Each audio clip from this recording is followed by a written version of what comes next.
All right, ladies and gentlemen, the top right corner of the map, playing here in the losers bracket. Both these players holding on for dear life, but this guy here is going to be the blue Zerg player, Dr. Dario. The bottom left as the red Terran, it's Millennium's Dayshi.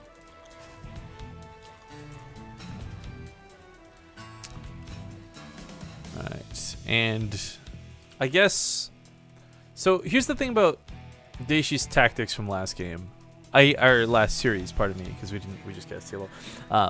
I don't think Marine Tank is bad and terrible. I just think it does need the addition of something like a Liberator or an extra element to make it worthwhile. What we saw last game was just, it felt like again a HOTS composition that said, hey, I can pick up tanks in Legacy. It didn't really feel like a Legacy Terran build. Yeah, I agree, but there is, like, he has made Marine Tank, and, like, that's, you know, barely any Marauders, which is kind of the weird thing, work against Roach Hydra and Heart of the Swarm.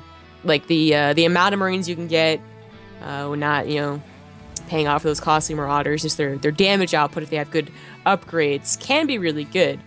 It's just that, yeah, I don't think, like, he took the correct engagements, and then it is still a question of, is Marine Tank good against Roach Ravager Corruptor, which is a bit different than Roach Hydra. Yeah. Well, I guess the other thing too I want to see out of TLO is, can he keep up with Dayshi's multitasking? I will give Dayshi this much: as badly as the games went for him, his control was really good. Watching him do a lot of damage with very little medevacs, getting double Reapers, microed as if he was an Archon. I mean, again, like, yeah, I feel like with more practice, Dayshi's going to be a great player at this. He's a great player, period. It just didn't get to show in that first series, and that's what sent him here, of course, the losers match. Now, one of the things worth noting, too, is there's only one spot remaining at this point. Only one player can actually still get through and join the rest for the invite spot to Dreamhack, aka the ROCCAT, or sorry, the Dreamhack ROCCAT Legacy of the Void Championship, as this being fully titled. What I would like for Dayshi is, if he is going to go for Marine Tank again, I kind of wish he would just do, like, a normal build following to that too, you know? Like, if you're going to play Heart of the Swarm, play Heart of the Swarm to your fullest ability. Like, the double engineering bay, he didn't get that, I think, in any of the games until after the army. Like, very much looks like a TVP. And then, you know, he would, only one of those games, he got the factory after reactor on the racks. Like, this game, he goes again for this 3 racks build, which is going to be that combat shield push again. Yeah, combat shield started, which shouldn't do a whole lot versus Lambo on, what was it? Can't remember the map. Ruins? Might have been Ruins. Yes, Ruins is where he came down the barreling with combat shields. I was thinking on that too, can't remember which one it was. I was going to say Bridgehead, but that was definitely Ruins. Yeah. Anyways, it just didn't do that much, so we'll see what it can do against TLO, who is trying to scout whatever he can with the lings that he has, and we'll see if he gets a Baneling Nest. I mean, Lambo just did it with just lings and a couple of queens. It was really no big deal. TLO looking to push out these back rocks already. If I certainly hope he's not thinking about a greedy fourth. If he is, he's going to be in for some bad news when Dayshi comes down the middle of the map with his Marines.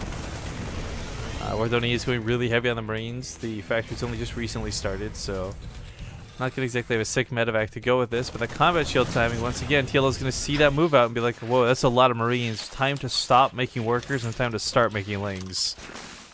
I think, like, he's not even overreacting. Like, 10 lings, plus you bring a couple of the queens down and the ones that are already on the rocks, that should be enough from what we saw last time. And he goes back into droning. Like, pretty perfect response so far. We'll see if he can get us around the Marines. That's kind of the #1 problem. If you get into a nice little, like, mineral mine, that can be tough to deal with. Yeah, here it is now. I don't like the queen being sacrificed like this. She's actually bringing a lot of damage to it. Back's going up against the wall, but I don't know if this is going to be enough. Lings do get taken out immediately, though, and I guess that was going to be enough. Dayshi's left with a lot of Marines at almost 1 health, but yeah, even the queen gets some snipes. Not picks up 3 Marines, just walks away. Just waiting for 26 more lings to pop. He should be able to clean this up. Jordan's trying to block him from getting behind the mineral lines. Immediately mineral walk through and go back to mining. Smart move over there. And he will clean this up. Yeah. So needed more than he expected, but nonetheless clean it up. It is about, it does look still a lot like when Lambo cleaned it up. You know, like, okay, it's only 4 workers difference right now. Well, TLO's production should be kicking in, and he should have a big swell of units, but it's actually going to be a counterattack of Banelings. Hey. Yeah, the Baneling bus is going to tear through this really nicely. But I don't understand something, though, and that's... Why are you trying to blame me for your sneeze? Can you not? I haven't sneezed at all. I would love to sneeze. That sounds amazing. It sounds like you just sneezed, though, so... I think you're crazy. The Baneling bus works in that it kills the depots without enough left over afterwards. Quick nice pickup on the Marines. That's a wonderful, that was a necessary pickup too. A couple more Banelings are going to waddle through, but realize like, ooh, there's nothing to waddle into, so that's kind of backing away a bit awkwardly. Now TLO, he does have 3 bases set up. That's the nice thing about Orbital Shipyard. You're kind of just set on this nice path to take them. And while the drone count seems low, keep in mind, around 50 is actually totally what you want for 3 base saturation, so this isn't too bad. Not until he wants to take those gases a little bit later, but hoping to catch the walls before they go back down. Unable to. I mean, another big problem with TLO deciding to do this, I guess, is that it is on Orbital Shipyard. Like, if Dayshi had thought, wow, that went really great, and taken the 3rd base, then it's probably doing a lot more damage. But having to break those walls first is problematic. Takes the 4th base, I guess, because his Lings were unable to cheat on the rocks. Looks like he will bust through the front once again, but picking up a lot of Marines to go across the map will take a lot out of this fight. But that choke and that SimCity working really nicely. Dayshi taking good positioning through this. Yeah, now it's getting a little bit worrying for TLO. He's getting a lair, so he is advancing his tech, but it's kind of feeling all-in-ish, especially if this drop can do any damage. It's gonna kill Queen, the Baneling should get sniped down. Oh, maybe not. Oh, and almost cleans up that drop. Gazoon tape, by the way. Now you're just being like crazy. Oh, sorry. You're trying to make something. I thought you were just gonna sneeze again. That's my bad. I was preempting it. You're trying to make something out of something, and now it's just no one thinks it's funny. It's okay. I mean, I don't know why you're so embarrassed about sneezing. You get so defensive about it. This makes no sense to me. Really trying hard, man. It's all right. Someone will laugh at your joke one day. Legs are going to get taken out. The Overlord trying to block the command center with Creep. As we see, the Creep does get cleaned up really quick in Legacy. This is probably what I like most about Dayshi, though. This time around, he's actually going for upgrades. That was what took a lot of the power away from his Marines. I mean, Marine Tank, again, stressing not objectively a bad combination, but +1 and nothing to follow it up certainly is. So he's going to have 2-2 on the way if he can hold out a little bit longer. TLO's not slamming in here with a ton of Banelings. In fact, it's no speed off a Creep. This is actually a really bad attack out of TLO, I think. I really wonder why TLO is making such a big issue out of this, but he is, and he's attacking before all his upgrades are done. It goes very poorly. I think he was trying to just press the advantage he had gained early on. That's costing him so much. I don't think he actually got an advantage early on, though. Like, that Marine attack he cleaned up, it wasn't as bad as it was with Lambo, and I guess that's true, yeah. And then the counterattack really didn't do a lot because of that quick, hot pickup. And yeah, Dayshi is doing a lot better in this game because it looks a lot more like a Heart of the Swarm game. So they're just going to try and experiment with Liberators. That's cool to see, but not even really necessary. You could probably just go with Marine Medevac Widowmine against, you know, pure Ling and win, just like Heart of the Swarm. Maybe. I do like the Liberators, though. I think no matter how you paint them, they're never going to be too bad to have in the composition. Drop over here on the top left is going to catch this base off guard. Lings are rushing in. Marines are not in a good spot in the middle line, actually, so this should get cleaned up. Yeah. Hype and thank you, by the way, to Canary90 for the 18-month resub. Wow, welcome back once again. Very annoying harass. I mean, Dayshi is one thing. Like, maybe the composition isn't correct, maybe the flow of the game isn't correct, but his micro and multitasking is pretty damn good. He's got a job going into the natural. It is covered by a couple of Lings, though, so not too much to be done there. Hive coming up. So TLO might just be thinking about Ultralisks while this goes on, by the way. Yeah. If there is one way to shut Marines down, regardless of upgrades, they're going to get the job done. But the Liberators are definitely going to need to be dealt with. And TLO's he's not had to make a Spire. He's not had to make any air units so far. So the Corruptors will be good, but he's not going to really have many or any. Yeah. So it'll be interesting to see how this goes. It's a good thing that Dayshi did preempt, I suppose, the Ultras. That's what he mentioned versus Lambo, wasn't it? Like imagine if they had Ultras in it. Yeah. It's a fear of every Terran. Actually, TLO's been in the loser's bracket for a while. He may have just been lurking and watching, too, to see who he'd be fighting. So that actually might be something on his mind legitimately. Pretty big push from Marines coming down the middle of the map to protect that gold base so boldly taken out of Dayshi. Never have I ever seen someone take that gold base like this as his fourth, but I guess feeling confident with the Liberator push over here to take this down, but the legs are going to get surrounded on the planetary. He's going to have to lift it if he wants to keep it alive. Infestor's coming in here too, looking for those fungals, but he doesn't actually have the energy. Oh, that's awkward. Yeah. Oh.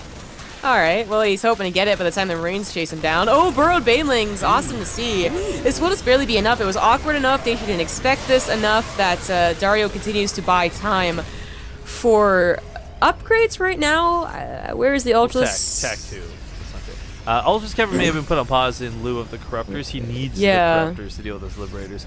And but he also needs the Ultras to deal with the Marines. I feel like that fight only went well because Dayshi was a little caught off guard. With him on point, controlling it correctly. I think Dayshi, with his army supply lead, it's going to be good no matter what. Yeah, it's a pretty stark army supply lead, too. I guess the nice thing is, with the Liberators, okay, kills the command center, that's nice. The Liberators is actually, the attack's slow enough that there's so many Lings, the Lings might still be effective. I see it with like a big question mark. It's going to be really hard to contest this, because he's got nothing that can shoot those Liberators, and nothing that can take down this medevac, so... Dealing with the Marines pushes them back, sure, but still losing most of his army in the process. And I guess at the same time, TLO doesn't have, despite these macro hatcheries, a lot of larvae to work with. In fact, missing a lot of injects by the looks of it. These queens have quite a bit of energy here in the main. Yeah, well, he was planning on having a fourth and a fifth to help out with that, and of course they got killed. The upgrades are going to finish up, so the Lings will be really good, and they've really been what TLOs are banking on for every single fight, but... I don't know. There's a big army back at home for Dayshi. He lost his expansion, so he's having to remake that, but see, his upgrades are also not bad. I don't mind that he substituted the tanks for the Liberators, and I don't mind that he stayed on purely Marines. Obviously a Marauder or two for Banlings would be cool, but it's the Liberators that really made this composition work to go to that Legacy of the Void next step, so to speak. So for Dayshi's sake, playing much better, and TLO's starting to be in a lot of trouble. Let's not forget, eggs get focused down here by those Liberators pretty quickly. Yep. Corruptors are finally on their way out, but far too late. I mean, this is an odd game for TLO, too. Like, the decision to counterattack, either because he thought he took damage, or because he thought he didn't take any damage, and, thought it would be a great idea. Point is, like, it didn't do enough counter damage, and he just consistently went with it, delayed his tech pretty heavily. I mean, imagine if this was his plan without that aggression. How fast could he have gotten Ultras? Could he have gotten Ultras? How fast could he have gotten those 3/3 upgrades? We'll never know. Yeah. Well, this base is going to be taken down here on the right side. TLO's just going to go for one last hurrah of an attack by the looks of it, but there's so many Marines waiting for him, and they're on 3/3. I really love that Dayshi doesn't even, like, he didn't bother with Marauders versus Roaches, which was questionable, but maybe good, but also just not bothering at all with Marauders here. Usually you'd see at least one or two to soak up Banelings, but it's really been like a Marine versus Ling game. Weird to see. Some of us were on some Liberators. I think the Corruptors died at some point. Oh god. Marines. That is too many Marines to deal with. 26 supply remains. TLO's going to fall back, but I think he knows about his positioning here. Even if every circling hatch right now became a Banling, it still wouldn't be enough to take on this many Marines, I think. Corruptors just getting shredded. Splash damage from the Liberator, going to pick off that other one. And yeah. I didn't realize TLO had finished an expansion down here. Backing up on things, I'm just going to go back in and agree with what you're saying about the Ultralisks. The problem is he still doesn't really have a great way to deal with the Liberators, and those would deal with the Ultras, but at least with the Ultras he would have had a fighting chance. But 3/3 Marines, despite the adrenal glands, are still pretty damn good at cleaning these circles up. Yeah. It just was it was an odd game. Maybe TLO's been experimenting with just very Ling harassments, style types, low upgraded Lings, harassment to buy time into those Ultras, which is something you do like versus Protoss, right? And it would be cool to see. But he had the whole like mid-game where things were going not so well for him. I have a counter theory. Maybe, and hear me out, oh, that Banling landmine was so sick. Maybe TLO saw how sad you made Dayshi on Twitter and was like, okay, I'll give him a win. Cheer him up. Yeah, I don't think that was it. Good game. Dayshi will take map number 1 here in this best of 3. But oh man, that feeling of tired just hit pretty hard towards the end of the game. I'm sorry, that's right about where I shut up. Is just trying to stay awake. All right, folks. We still got more to go with this best of 3. We got another best of 3 after this as well. Let's not forget we might even get to catch mini maths match after this. We are gonna go to a break though. So thanks for watching. Thanks for tuning in. We'll see you in a couple minutes.